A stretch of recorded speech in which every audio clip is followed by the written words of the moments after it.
আমাৰ অসমত চৰকাৰী খণ্ডৰ শিক্ষা অনুষ্ঠানৰ মূল আধাৰ মাতৃভাষাৰ উদ্যোগত অসমীয়া খণ্ডৰ বিভিন্ন বিদ্যালয় আৰু আন বিভিন্ন ধৰণৰ ইয়াৰ স্থানীয় ভাষা বা মাতৃভাষাৰ মাধ্যমত চলি আছে আৰু সেই শিক্ষাৰ যোগেদি আমাৰ যিসকল অসমৰ ছাত্ৰ ছাত্ৰী যুৱক যুৱতীয়ে ৰাষ্ট্ৰীয় আন্তঃৰাষ্ট্ৰীয় স্তৰত নিজৰ নাম ইতিমধ্যে প্ৰতিষ্ঠা কৰিবলৈ সক্ষম হৈছে আৰু এই সমগ্ৰ বিষয়টোত সমগ্ৰ প্ৰক্ৰিয়াত অসমৰ ভাষা অসমীয়া ভাষা প্ৰতিষ্ঠা কৰিবৰ কাৰণে অসমীয়া ভাষাৰ শিক্ষা বা অসমীয়া ভাষাত শিক্ষা প্ৰদান কৰিবৰ কাৰণে আমি বহু দিনৰ পৰা আমি প্ৰচেষ্টা হাতত লৈ আহিছোঁ বা সংগ্ৰাম কৰি আহিব লগা হৈছে। এটা সময়ত আমাৰ হাতৰ পৰা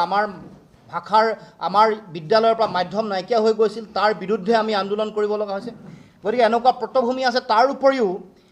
মাতৃভাষাৰ মাধ্যমত শিক্ষাক লৈ আন্তঃৰাষ্ট্ৰীয় স্তৰত ৰাষ্ট্ৰসংঘৰ বিভিন্ন ধৰণৰ সিদ্ধান্ত, ভাৰতবৰ্ষৰ বিভিন্ন আয়োগ